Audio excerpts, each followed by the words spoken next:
ہمارے پاس سب کچھ ہوتا ہے لیکن ہم خریدتے رہتے ہیں چیزیں اور بازار سے خریدتے رہتے ہیں اور خرید کے چاہے ہمیں اس کی ضرورت ہو چاہے اس کی ضرورت نہ ہو. اور تو اس کے بارے میں کسی دوست نے ایک سوال پوچھا کہ یہ کیا فینومینا ہے, یہ کیا کوئی بیماری ہے, کیا یہ کوئی نفسیاتی ایشو ہے.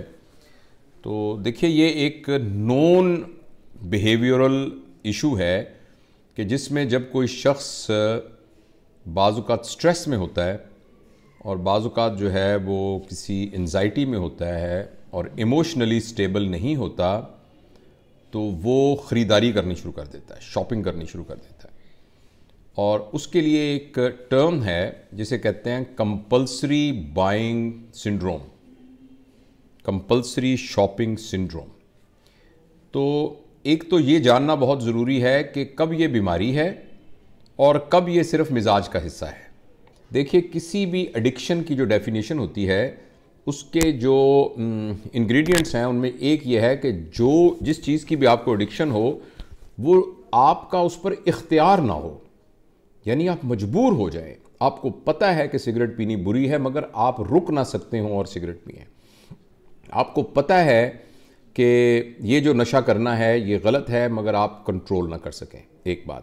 دوسری بات یہ ہے کہ جب اس کو آپ کریں تو اس کے کچھ نہ کچھ نقصانات بھی آپ کو ہونا شروع ہو جائیں.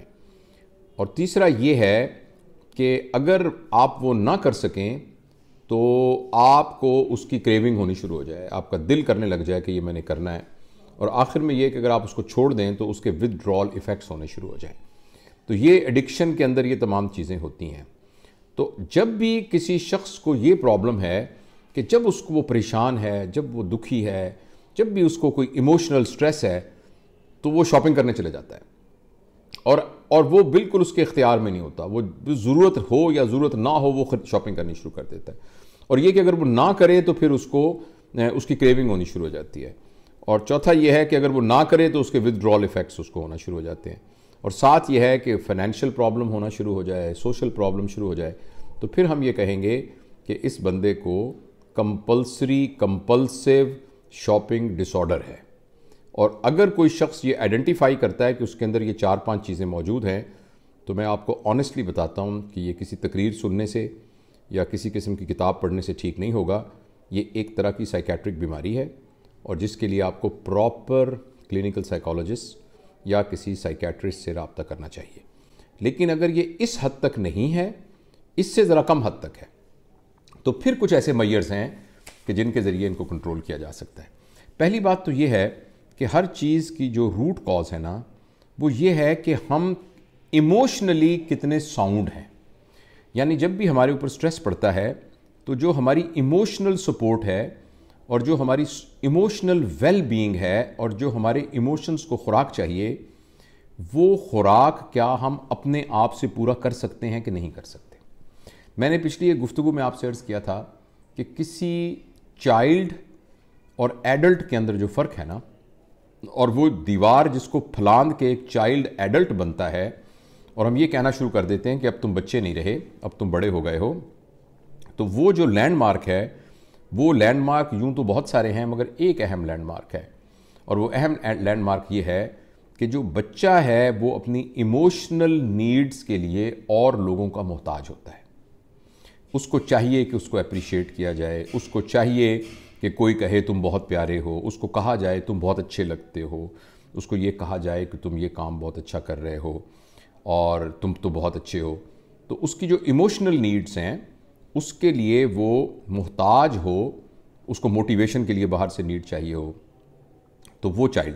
لیکن جو ہی ایڈلٹ بنتا ہے تو ایڈلٹ ہوڈ میں اپنی ایموشنل نیڈ وہ اپنے آپ سے پوری کرنا شروع کر دیتا ہے, تو وہ اتنا ایڈلٹ ہوتا ہے. آپ کہیں گے یہ تو بڑے بڑے لوگوں کو بھی اس بات کی ضرورت ہوتی ہے کہ بھئی تم اچھی لگ رہی ہو, تم اچھے لگ رہے ہو, یہ تم برے لگ رہے ہو, تم تو بہت پتلے لگ رہے ہو. آپ کہتے ہیں واہ واہ واہ میں بہت پتلا لگ رہا ہوں. تو ایسا اگر ہو رہا ہے نا تو اس کا مطلب یہ کہ ہم اپنے ایڈلٹ ہوڈ کے سفر میں ذرا پیچھے ہیں, کمزور ہیں. آنیسٹلی سپیکنگ جو ریئل ایڈلٹ ہے نا, یعنی ہم اس کی فزیولوجیکل پوائنٹ آف ویو صرف انیٹمی یا فزیولوجی کی بات نہیں کر رہے بلکہ اس کی ایموشنل اور انٹلیکچوئل بات کر رہے ہیں, تو اس کو اپنی ایموشنل نیڈ کے سلسلے میں بالکل خود کفیل ہونا چاہیے. کوئی اس کو کہے کہ تم اچھا لگ رہے ہو یا نہ کہے اچھا لگ رہے ہو, کوئی اس کو باہر سے موٹیویشن موجود ہو یا نہ موجود ہو، اس کی اپنی انٹرنل موٹیویشن اتنی اسٹرانگ ہونی چاہیے، اس کا اپنا سینس آف سیلف اور سینس آف انڈرسٹینڈنگ آور ورتھ اتنی اسٹرانگ ہونی چاہیے کہ اس کو اس بات سے فرق نہ پڑے. ہاں، دوسروں کی رائے کو وہ فیڈ بیک کے طور پر لے، لیکن دوسروں کی رائے کو وہ ڈرائیونگ فورس کے طور پہ نہ لے. تو یہ فرق ہوتا ہے. تو اصل میں تو کسی بھی ایموشنل بیہیویورل پرابلم کا جو روٹ کاز ہے وہ یہ ہے کہ ہم ایموشنلی ابھی بچے ہوتے ہیں اور ہم محتاج ہوتے ہیں ابھی دوسروں کی رائے لینے کے. لہٰذا کسی بھی شخص کو اگر وہ پیتھولوجیکل حد تک اس کی یہ شاپنگ والی عادت نہیں ہوئی اور وہ اس قدر وہ ہو گیا ہے کہ اس کے پاس پیسے نہ ہوں تو دوسروں کے بٹوے سے پیسے نکال کے کرنے لگ جائے، یا وہ اپنے کریڈٹ کارڈز کے اوپر پرچیز کرتا رہے یہ جانے بغیر کہ پتہ نہیں میں پیسے پے کیسے کروں گا، یا یہ کہ ادھار لینا شروع کر دے اور اس کو پتہ نہ ہو کہ میں ادھار کب لے رہا ہوں تو کیسے دوں گا، تو اس کو تو کسی سائیکیٹرسٹ یا کلینکل سائیکالوجسٹ سے رابطہ کرنا چاہیے. لیکن جو اس سے پہلے کے لوگ ہیں ان کو اپنے آپ کو ایموشنلی اسٹرانگ کرنا چاہیے. ان کو وہ تمام ایکسرسائزز کرنی چاہیے اور جس میں جو کی ایکسرسائز ہے وہ بیسیکلی ریفلیکٹیو ایکسرسائز ہے، جس میں روزانہ بیٹھ کے سوچنا، اپنا جائزہ لینا، اپنے سارا دن کے بیہیویئر کو غور کرنا، اور غور کرنے کے بعد پھر یہ دیکھنا کہ جو میں کر رہا ہوں اس کو میں کیسے موڈیفائی کر سکتا ہوں. تو میں مختصر صرف یہی بتانا چاہتا ہوں کہ کسی بھی بیہیویورل ایشو کو جو پیتھولوجیکل نہ ہو، ہمیشہ آپ اپنی ہی طاقت سے، اپنے ہی غور و خوض سے، اپنے ہی ریفلیکشن سے اس کو آپ کر سکتے ہیں. البتہ آپ ہماری زندگی میں مینٹورز ضرور ہونے چاہیے. دوسروں سے لینا، ہر کسی سے رائے لے کے اپنے لیے ایک ایموشنل جو ہے اسٹرینتھ حاصل کرنا، یہ ایک اور بات ہے، مگر زندگی میں مینٹورز کا ہونا اور بات ہے. تو ہماری زندگی میں کچھ ایسے لوگ ضرور ہونے چاہیے جو ہمارے مینٹورز ہیں، اور جب اس طرح کے ایموشنل پرابلم ہمیں ہو تو ہمیں ان کے ساتھ رابطہ کرنا چاہیے. کچھ میں نے جب اس کا لٹریچر سرچ کیا تو ایک سائٹ ہے جس کا نام ہے گوگل، کیونکہ جب مجھے یہ نورین کی معرفت یہ ایک ایشو پتہ چلا کہ کسی کہ انہوں نے ذکر کیا کہ کچھ لوگ تھے وہ کہتے تھے خریدتے رہنا چاہیے، تو میں نے اس کو تھوڑا سرچ کیا آج نا، تو وہ گوگل اسکالر کے اندر ایک بڑا زبردست آرٹیکل اس میں ملا. تو اس میں کچھ 4-5 باتیں لکھی ہوئی تھیں کہ اگر فرض کریں ہم بے اختیار ہو جاتے ہیں شاپنگ کرنے کے لیے تو ہم کیا اور کر سکتے ہیں. تو اس میں سے ایک تو یہ تھی کہ جب بھی آپ کو اس طرح کی ارج ہو تو آپ اپنے آپ سے ایک سوال پوچھیں، اور سوال یہ پوچھیں کہ یہ میں کیوں خرید رہا ہوں. دیکھیے، میں نے پہلے بھی بہت دفعہ آپ سے عرض کیا ہے کہ ایک کویسچن ہے وٹ، کہ کیا، دوسرا کویسچن ہے ہاؤ. جو وٹ ہے وہ نالج سے ریلیٹڈ ہے، ہاؤ جو ہے وہ اسکل سے ریلیٹڈ ہے. مگر ایک تیسرا سوال ہے جو کہ ہمارے بچوں کی ٹریننگ میں بھی شامل نہیں ہے، ایز این ایڈلٹ ہماری بھی وہ مزاج کا حصہ نہیں ہے، وہ ہے وائی کویسچن. میں کیا کھاؤں، یہ ایک کویسچن ہے. میں کیسے کھاؤں، یعنی اس کو پکاؤں کیسے یا حاصل کہاں سے کروں. میں کیوں کھاؤں، یہ جو وائی کا کویسچن ہے یہ اصل میں ڈٹرمن کرتا ہے کہ ہم کتنے کریٹیکل تھنکر ہیں. تو اسی لیے اس شاپنگ کے سسٹم میں بھی جب بھی ہم خریدنے جائیں تو ہم کہیں میں کیوں خرید رہا ہوں، میں یہ کیوں خرید رہا ہوں، کیا مجھے اس کی ضرورت ہے بھی یا نہیں، اگر میں نہیں خریدوں گا تو یہ کیا ہوگا، کیا میں اس کو پوسٹ پون کر دوں خریدنے سے تو اس سے کوئی فرق تو نہیں پڑے گا. اور آخری جو اس آرٹیکل میں سوال لکھا ہوا تھا وہ بڑا مزدار تھا. وہ یہ تھا کہ میری زندگی کی پرائورٹیز میں سے اس چیز کو خریدنا پرائورٹی نمبر کیا ہے.